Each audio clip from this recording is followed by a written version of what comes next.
Welcome back to another episode of Harmonious at Lunch, the show that fuels your business success. I'm Brandon Gano, your host and guide through the world of harmonious business growth. Today, we're unlocking powerful strategies with industry experts to help your business thrive. If you're a business owner, entrepreneur, or executive, you are in the right place. Join me and our incredible guest today on the journey to clarity, growth, and success. It is time to revolutionize your approach to business. Let's dive in with another episode of Harmonious at Lunch. Welcome back into some more bite-sized business advice. And today we're talking about buying businesses, whether you're new to business, you've never owned one, or even if you're in business and you're looking at growing through acquisition. We're going to talk to somebody who's got probably a unique perspective and has helped clients buy businesses rather than starting them, because who wants to start from scratch, right? That's no fun.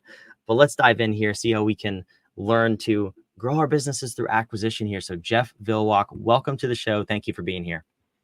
Thank you, Brandon. I'm looking forward to our conversation.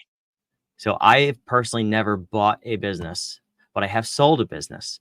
And it was an interesting process. It turned into a disaster. We can unpack that more later.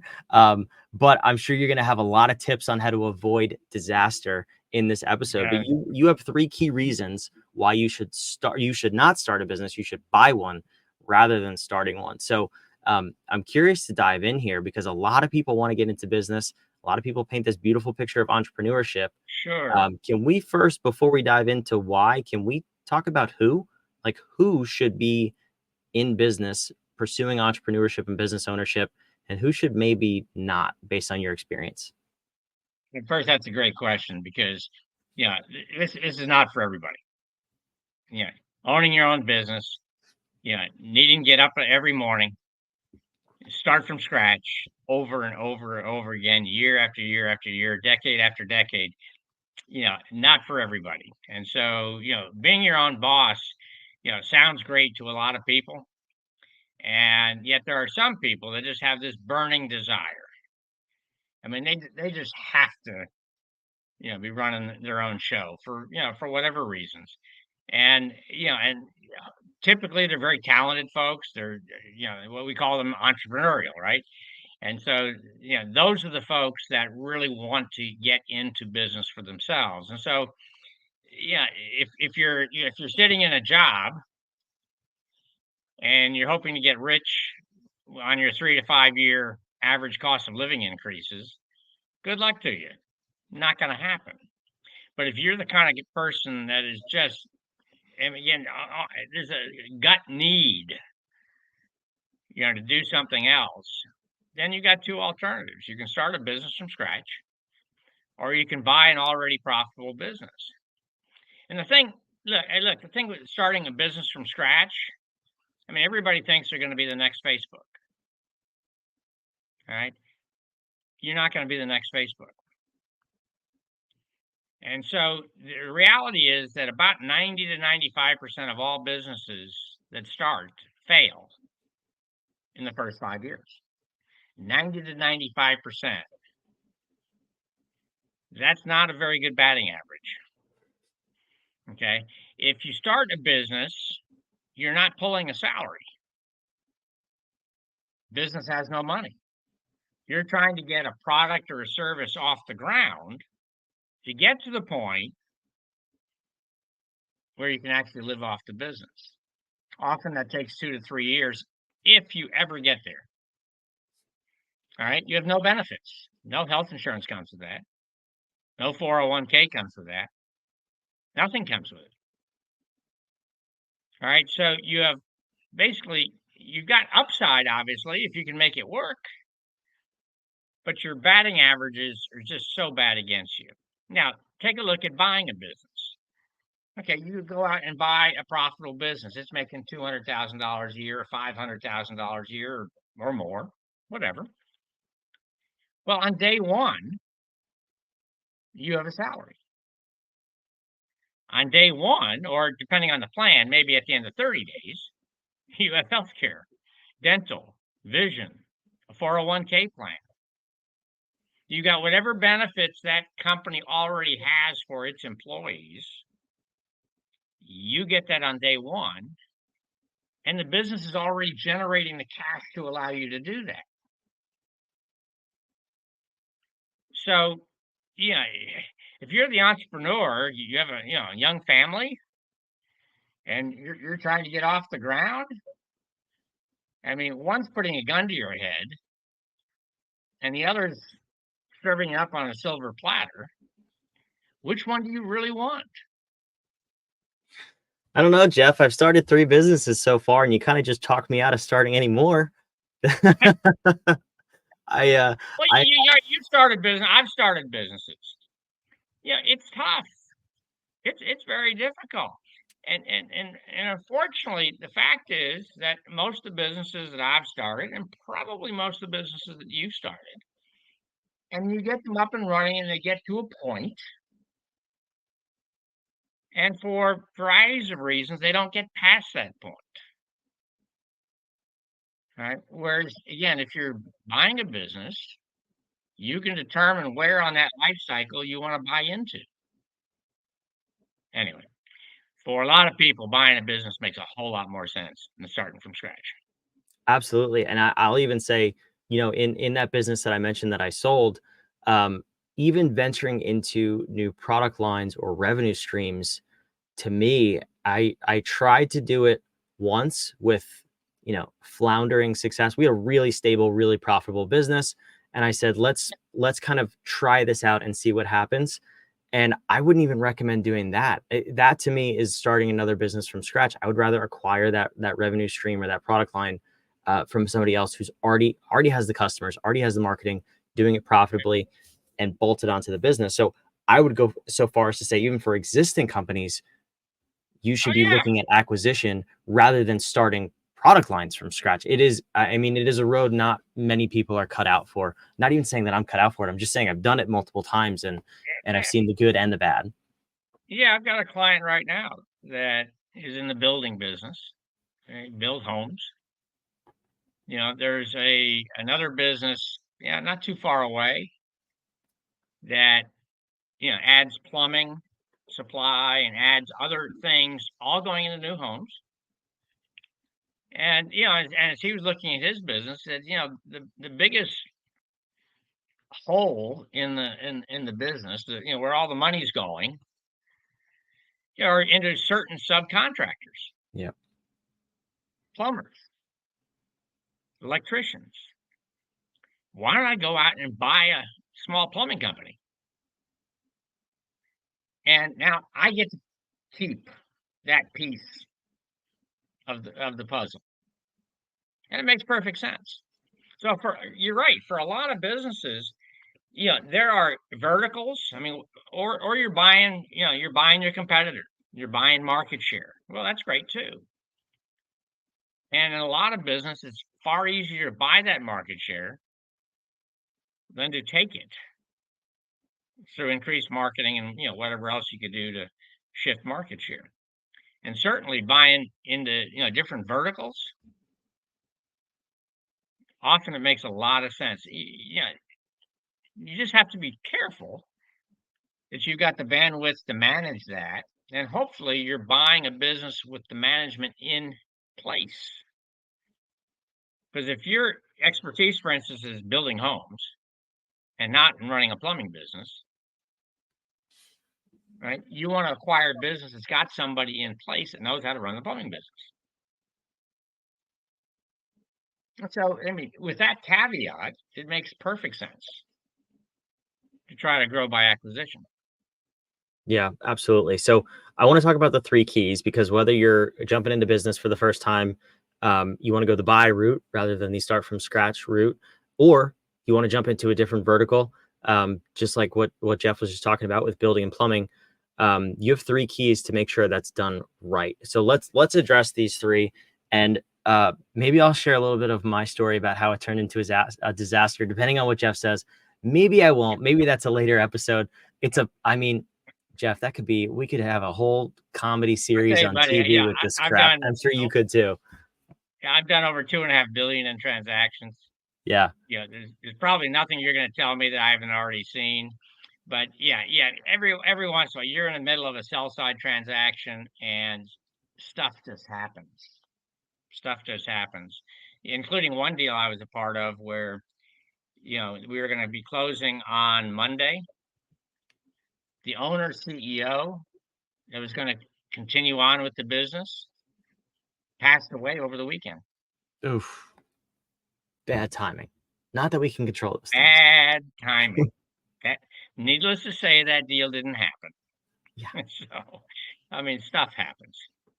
Yeah, So those are the unforeseen circumstances. But as far that's as right. what's in our control or what we can kind of not predict, but kind of look out for, what are the three keys you have for people as far as getting into buying a business?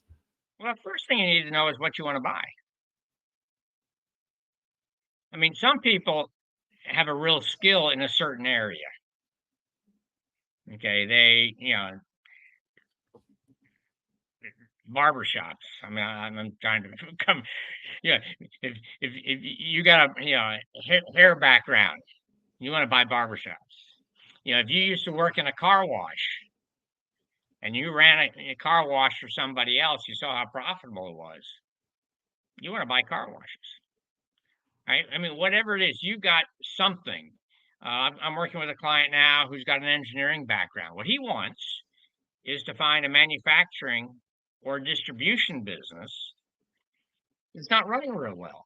Profitable, but it could be so much more profitable with better systems. And he's an expert in going in and figuring out how to move product more efficiently or how to do a manufacturing process more efficiently. And that's his secret sauce. I've worked with other people that are great marketers. All right. What they want is to find a product or a service, typically a product, that is currently being sold, currently successful, but whose sales could double or triple or quadruple with the right marketing. They go into that business. Their focus is going to be, I'm going to take this business from $3 million a year to $10 million a year. And this is how I'm going to do it. So the first thing you've got to ask yourself is, what do you want? I've had a client come to me. I just completed his first acquisition. He said, Jeff, I want to buy $1 to $2 million in cash flow. He said, I'm not looking for a job. I'm not going to be there day to day. So I need a management team in place. I need a business that's far enough along in that growth curve that you've got the right people already in place that want to stay. And he said, now I'll be glad to, oversee and, think through and help them determine growth pattern, all that. But really, what I'm really looking for is put capital to work. Okay. And obviously that guy had a balance sheet. And so we just completed the first acquisition, 6.5 million in sales, nicely profitable. He'll do very well with it.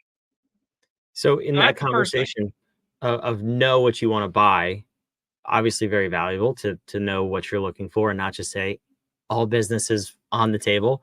You did bring up two kind of distinct paths. One is you want the cash flow route, and you want to be more absentee. The other one, it sounds like, let's use the marketing example. You have a specific skill or talent or passion, and you want to use that passion or skill to enhance the current business. Sounds like they want to be a little bit more active in the business. Yeah, and Probably most for the people I think that, want to get into, be an entrepreneur, get into business, want to be active in the business. right. So I mean, And is there one you see working out better than the other? I mean, the 1 to 2 million in cash flow, you want to be an investor, really, and the other side, you want to be a little bit more active and run the business. Do you see success patterns? no, I mean, either way works just fine. I mean, again, you have to choose the right business. You got to make Mhm. sure the right people are doing the right things. And, and then they need their guidance as to, how we're going to grow it, going forward. And whether you do that and you're in the business one day a week or you're in the business, you know, 12 hours a day. I mean, both can be successful. Yeah. Assuming you find the right one, like you said. So we'll keep that on the table. That might be one of the other two keys, but I'm curious. So knowing what you want to buy, very, very important, obviously, for very obvious reasons. But what is the second key that you offer to your clients? Well, the second key is, how do you do your due diligence? All right. Mm, So you find this business. generally you sign a non-disclosure agreement or an NDA. You get their financials, and you're looking at them, and you say, "Ooh, this looks really good. I like this." Now, what do you do between that and closing? Well, you better do a deep dive diligence into the simplest thing, into their checkbook. All right. I was working with a client probably 6 months ago now. Going to buy a business with $450,000 in cash flow. Great. Looked good. And this guy had contacts that would help him grow this business. I mean, it sounded really, really good. So we got the checkbook. Well, if he was earning $450,000 a year and was taking about 200 out of it already from salary, healthcare, I mean, lunches, dinner, I mean, whatever the guy was pulling out of the business, that should leave about $250,000 extra, right? So I got 3 years of bank statements. I want to see where the $750,000 went. First question I asked, seller, have you taken any distributions in the last 3 years? No. Oh, okay. That's interesting. So your bank balance actually went down over the last 3 years. Where's the $750,000 that you should have? Oh, well, we've got capital expenditures.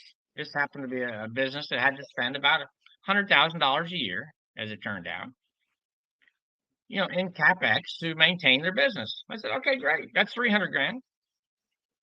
There's 450 left. Where is it? Oh, well, I don't know where it is. Well, you better take a look at your accounting. So, I mean, simple stuff like that. A lot of, there are some pieces of due diligence which is very complicated, but that part's simple. And that's the first thing you do, because if you don't pass that test, you don't pass anything. Well, I'm curious You're about out of that. What the 450, was that on a P&L, or where did that number even come from to then not know where the But it rest of came the through a business broker who didn't look at the bank statement, who had no clue where the numbers were coming from or why the numbers were the numbers. was it a made up He number didn't though? ask. What's that? Like how did that business owner get to 450? Did they just pull it out of their butt? No, their accounting was absolutely horrendous. Uh-huh. And that was obvious, even just in the book that the broker sent me. I'm just looking at these, financial statements that, client, this isn't right. Right. I don't know what is right, but I know this isn't it. I mean, it was so bad.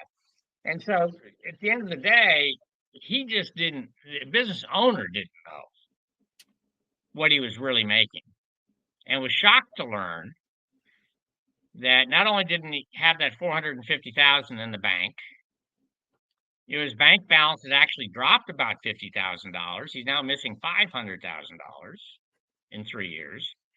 And on that rate of decline, in about 4 months, he was going to be out of cash. So not only have you not taken distributions, you're going to have to put money back into this business just to keep it going. I mean, obviously our due diligence stopped at that point. We said, next. So, Yeah, makes sense. the diligence part of it is incredibly important, because once you sign on the dotted line, once you buy the business, it's yours. It's yours, buddy. And, and if you find out that something hasn't been represented properly, there are some remedies. But now you're getting into a legal system where you really just don't want to be. I mean, I've been there, I've done that, missed something. It's not a good experience. So you have to do due diligence. The last thing you need is you need to get the right financing. All right. So we're talking about buying a business that's doing $500,000 in cash flow. All right. In round numbers, generally that goes for about 3 times.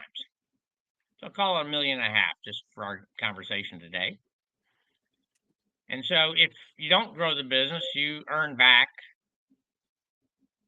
the entire purchase price in 3 years. If you grow the business, hopefully it'll be less than that. So how do you finance that? Because most people obviously can't write a check for $1.5 million. All right. Well, depending on the assets in the business, you can either use an SBA loan, small business, loan from the U.S. government, subsidized by the U.S. government. You do that through a local bank. And those loans are great because they've got very long-term paybacks, like 10 years. And if there's real estate included, 25 years. So, it's really, very good financing for smaller deals because your local commercial bank, wherever you have your checking account, is very unlikely to be able to provide you with a loan. I mean, unless you've got a lot of collateral. Now, if if you have $1.5 million CD that you want to put up as collateral, they'd be glad to lend you $1.5 million. They'll pay you 4%, you pay them 10%. I mean, you're just arbitraging your own money. And if you had $1.5 million, you wouldn't be talking to the bank anyway. So generally, I mean, banks don't work. The other alternative is it's called an asset-based lender, or an ABL. And they will lend off of receivables, they will lend off of inventory, they'll lend off of real estate. And so those are the two primary ways. I guess the third would be a seller note. You can go into any business and say, I want to buy you. And I said, okay, great. Purchase price $1 million. And you say, fine, I'll agree to the purchase price. You just finance it for me at 5% over the next 7 years. If he says yes, you own the business. No money out of pocket. Your seller just financed it. Now, that's not likely to happen very often. But those are the three primary ways to get a deal done. SBA, ABL, seller financing. And often it's a combination. Yeah. No, I was going to say there's you can also combo those. If the bank will put up half, the seller will put up a quarter, then you really only need to put down a quarter, or figure out whatever combination it comes out to be. But yeah, there's a lot of creative ways to get in business too, to buy a business, excuse me. Yeah, there are. Yeah. No, this is a good conversation, Jeff. I'll save my horror story comedy for another day, but everything you call me basically back. said, I'd love to hear about it. We'll talk offline. I'll share it publicly another day. When we're out of the legal system, there's your little gold nugget for the episode. There you go. Yeah, everything you're saying, the first one is really the most important. Know what you want, know what you're going to do with it. At least that's why we're where we are in this case. But no, this was absolute gold of an episode. And I'm a firm believer. Do not start from scratch if you don't have to. Don't reinvent the wheel. Someone's already in business, probably wants to get out of it. There's so many people exiting their businesses without a plan and they just close up shop. Like, see if you probably get it for pennies on the dollar at this point. Yeah. There's a lot of industries where you can probably get a really good deal. And Jeff is your guy if you need help exploring that option. So Jeff, I really appreciate you being here. And then just real quick, you had a YouTube video for the listeners. What's that all about? We've got a YouTube video, talking about, what do you want to buy a business? Do you want to start a business? And that's a great place to, to start. My email address is real simple. You see the name on the screen, Jeff Vilwalk. So just jeff@jeffvilwalk.com. It's very creative. And, and you have a direct line to me. There's, go take a look at the video. It'll be insightful, I think. Yeah, no, I appreciate that. We'll put the video and your website, which has all your contact info, down in the show notes. So wherever you're watching or listening, it's down there, down below. And make sure you subscribe. We want to make sure that we continue to put out this content for you every single day of the week. So whether you want to start a business, whether you want to get into business for the first time, or you're looking to expand through acquisition, whatever it is, we want to keep challenging the way you see business and help you build a more harmonious business and life. That's what we're all about here. We'll see you on tomorrow's episode. Thanks for being here.